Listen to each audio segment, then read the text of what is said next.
Hey y'all, it's Ron. Good morning. Today I'm going to do a little bit of street photography, okay? It's something I don't do much of, okay? But I have got this little town that's about 30 miles south of where I live that I've been wanting to visit. I'm bringing out the Nikon Z50 Mark II, and I brought the 16 to 50 kit lens with me. And I've also brought the 50 1.8S, which is a full frame lens, to try out on this camera. So I plan on doing a street walk down here and in a place called Pikeville, Tennessee, okay?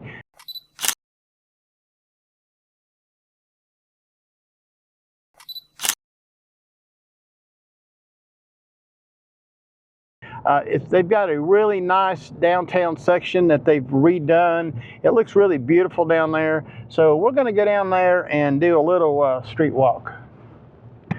Now while I'm driving, and a little background here on the Z50 Mark II, I did have a Z50, all right, that I bought used to try out, and I really became fond of that little camera, okay? When the Z50 Mark II was announced, I kind of stepped back a little bit and I said, I don't know. But when I started reading about all the new features in it, especially having the XP7 processor and being able to improve the focusing system over the Z50, I said, you know what, I think I need to purchase that camera. So I purchased it in kit form. I got both the 16 to 50 and the 50 to 250 kit lenses with it. And at first, I wasn't going to do that. I was just going to buy a used 16 to 50 and use it like that. And just buy a body, because you could buy the body for about $909. Well, I couldn't get the body back then, and it took a long time for them, my camera store, to get just the bodies. So I ended up buying the kit for them, okay? And that's what I've got. Now, being that it's a crop sensor camera, and it is the same sensor as the D500 and the D7500 have in it, I'm able to use F-mount DX lenses, which I have currently. I have two of them.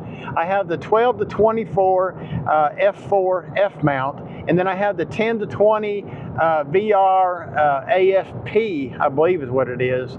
And that is really super wide on this camera. And you know, when you got a 16 to 50 as your widest lens, if you're doing landscape photography, that might not be wide enough for you. So, you know, I picked up the 10 to 20 on a rebate sale from Nikon. I think I got it for about $150, $160. The 12 to 24 f4 I have had forever, okay? That was my main lens on my D7500, and then later my main landscape lens, and then later on the D500. I have produced more satisfying landscape images with that 12 to 24 lens than any other lens that I've had. I went through my Lightroom catalog and sorted it by lenses, which you can do in the metadata part, and I was looking at how many photographs I actually took with the 12 to 24 and how many of those were keepers, and there was a ton of them, okay? So anyways, I'm going to use the Z50 Mark II and do some street photography with it, and we'll see what kind of images I'm able to capture. Okay, I am here in downtown Pikeville, Tennessee, to do a photo walk using the Nikon Z50 Mark II, and I brought the 16 to 50 kit lens on the camera, and I also brought the 50 millimeter 1.8S lens to try out. And I drove through here earlier, but I didn't stop. I was on my way somewhere else, and I noticed this old house over here across this, and it's got a no trespassing sign, but I'm gonna go over there. I'm gonna go across the street over here and try to make a photograph of it. It's kind of neat looking. It's got this wall that goes all the way around it.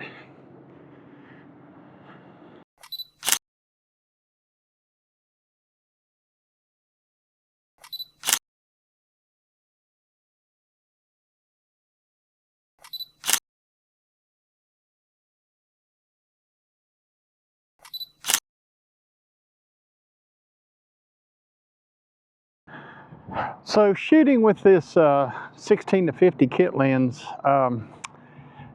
for my liking, it's not wide enough. I'm a pretty wide angle shooter.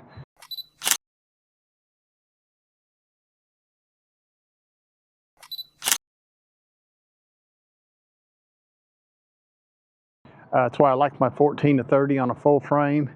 I do have the 10 to 20 F mount that I could put on this camera. I did not bring that with me today to do any testing with. I really wanted this to be about the kit lens, okay? So I just photographed over there a little bit. I'm gonna go into downtown Pikeville and park and do some walking around down there and see what I can find.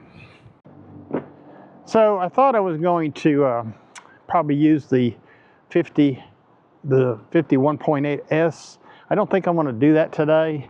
I'm just going to use the 16 to 50.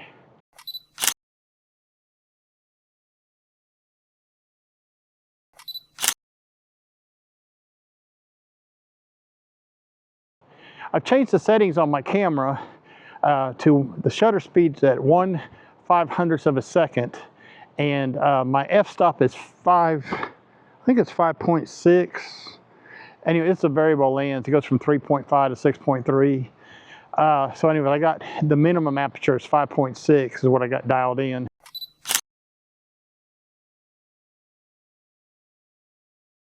And then the ISO is on auto, so it's doing what it wants to do.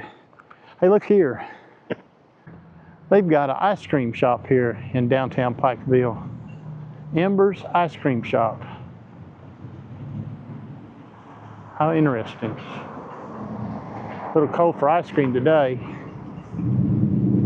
So this 16 to 50 kit lens has a small filter ring on it, okay? It's 40, let me see how big it is. It's 40, forgot what it was. It's 46 millimeters, okay? And I have tried to find an adapter ring that I could use my case Wolverine filters with, and I have not been able to find one to go from 46 millimeters to 82 millimeters.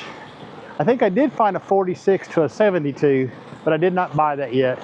It'd be pretty nice because they got like a little waterfall right here that I could take a picture with.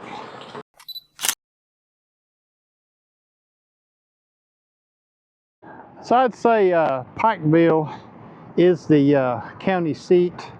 So this looks like the courthouse to me, and it's a pretty large courthouse for such a well, for a courthouse.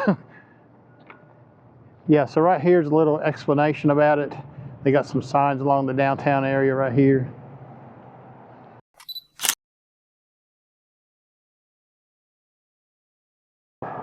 So one thing about Pikeville, Tennessee, they have done a lot of improvements to their downtown district. They got some really nice sidewalks, and you can just tell that it's an area that you can just tell that it's a town that they take a lot of pride in what they look like here. I remember years ago when we used to travel back and forth from Florida up here to Tennessee to visit my parents. Now, this is back in the 80s. State Highway 127 came right through downtown Pikeville. Now they got a bypass that goes around the city. So it's kind of interesting to see that they have done a lot of really nice landscaping. And you know, you got this little waterfall right here. Kind of a neat little town to visit probably in the spring or in the summertime to do photo walks with. Right over here by the courthouse, they have a shed, really nice shed building that it says it's a Pikeville Farmers Market, okay? So yeah, they probably have that when the weather's a lot nicer. This is winter time.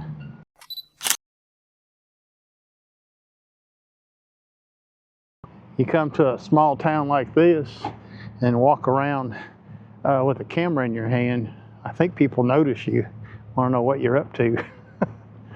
Yeah, if somebody was to stop me, I'd tell them what I'm out here doing. And I've had people ask me before, you know, and I've told them, nothing wrong with what we're doing, walking around taking photographs. Oh, this is cool. Okay, you got to see this. They got apparently they have little concerts or something down here. They got a little stage area. There's a mural on that wall. I'd like to get a photograph. There's several murals up here.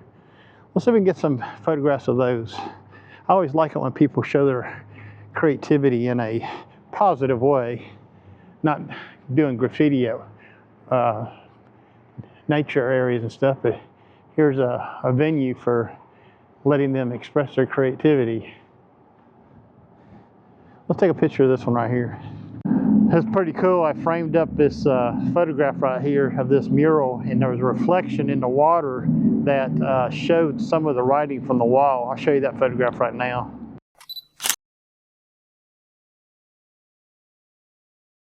Now I do have the VR turned on the lens. That's one thing about the camera body. There is no in-body stabilization on the Z50 Mark II, but there is stabilization in the two kit lenses. And the 10 to 20 f-mount lens that I have, the AFP lens, it has VR built into it. So yeah, you've got stabilization with that you can use, but the body itself does not have any stabilization in it at all.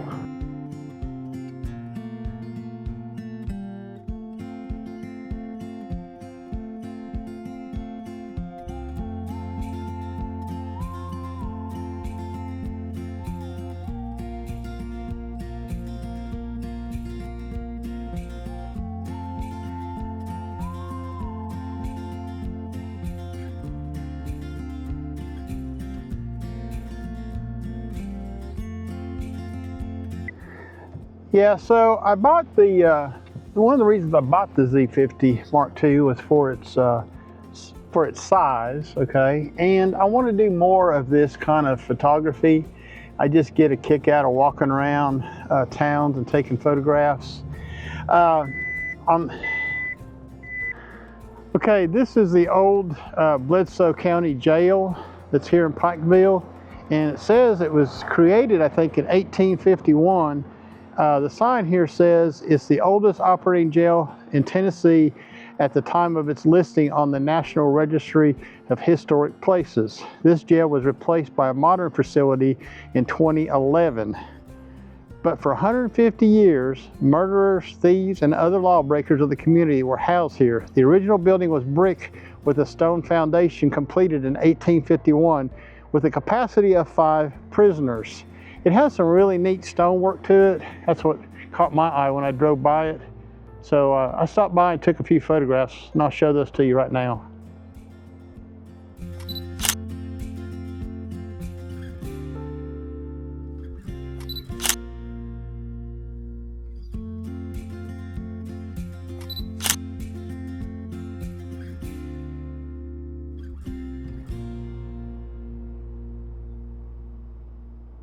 These neat little historical places. This is off the beaten path back here. I wouldn't even found it if I hadn't turned down the road off the main drag and seen it. Lovely staircase. Let's get a photograph of those. So earlier I was telling you my settings on the camera, and I'm not too sure exactly where I want to be with my settings on it, but today I'm shooting at 1/500th of a second on the shutter speed, f5.6, and the ISO is doing what it wants to do. It's around 250, 320, somewhere around there. But one of the other changes I made was to the focusing. Set it AFS, single servo. I changed it to AFC for continuous because I'm hand holding this camera, and I'm not the steadiest person in the world, so I may be moving. I'm using back button focus on it, and I set that up in the menus. So I decoupled my focus from the shutter button. That's just the way I shoot with all my cameras, is back button focus. It's just much easier for me to do. Anyways, we got some photographs here in Pikeville today. I'm gonna drive around just a little bit more and see if I can find something else. It's cold today. I mean, it is bitter cold. It's 38 degrees, but the wind's blowing about 10 or 15 miles an hour. I was gonna fly the drone, but it's too windy for that. A lot of these little towns have these cool little mom and pop type restaurants. Well, I just seen one back there down here in Pikeville, Tennessee, named Scotty's, okay? And, you know, like I said earlier, we used to drive through here going back and forth to Florida up here to see my parents back in the 80s. And I remember there was a gas station or something back there we used to stop at a lot. But that Scotty's restaurant, it looks like it's been there quite a while. Might want to look that up and see what kind of food they got. There was another place down the road that I was checking out, and I was thinking about maybe possibly going there one day to have lunch. It's a little bit far from the house, but it's called the Cookie Jar. Okay, it's down near Dunlap, not too far north of Dunlap, and check that out too. You know, I heard they had really good food over there.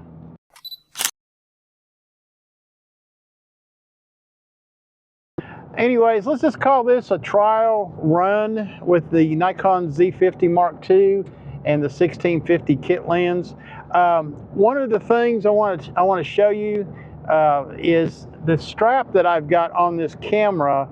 Probably not going to work for me if I'm trying to vlog and do photography at the same time. The camera is so, ooh, that's a hole. The camera is so darn small and lightweight. You know, I don't know. I think it's just kind of hard to hold on to. I was cradling into my arm a lot of times when I was trying to use my vlogging camera. So yeah, the strap I got on it now, I think they call it the clutch. It's just a single strap. I'll kind of show you here real quick, see if I can do that. So that's me doing my testing, photo walk, you name it, of the Nikon Z50 Mark II. Like I said in the beginning, I bought it so I could do this kind of photography and maybe just use it during travel photography too. I wouldn't use it for landscape photography. I did not buy it for that. I have several other Nikon bodies. I've got a D500 that I use for wildlife. I have a Nikon Z8. And then I have the Z6 II, which I also use for landscape. So I did not buy the Z50 Mark II for that reason, okay? I bought it for its small size, easy to carry and walk around type photography. Call it street photography, call it urban photography, I don't know, but I just bought it for that reason. One thing I'll have to say, looking at the photographs I took today, the kit lens is very sharp, okay? And in fact, the 50 to 250 is equally as sharp. So, you know, if you are thinking about going up to mirrorless from a DSLR, you're not too sure, or even if you're looking for a second camera, maybe one for your wife or one for your daughter or son to carry around, I think you really can't afford not to look at the Z50 Mark II. I think it's a wonderful camera. I think Nikon has done a good job with providing an entry-level mirrorless camera for the masses. And even for us professionals or serious hobbyists like me, I'm not a professional, but I'm a serious hobbyist, you know, I find it fun to use, okay? I believe it's a keeper. I believe I'm going to keep it. I hope you got some use out of that video. And if you don't mind too much, if you just hit the thumbs up and give me a like on it, and subscribe to the channel if you want to keep up with more of my videos. Hey, my name is Ron Durant. I live in East Tennessee, and I'm a photographer. I'll talk to y'all later. Bye-bye.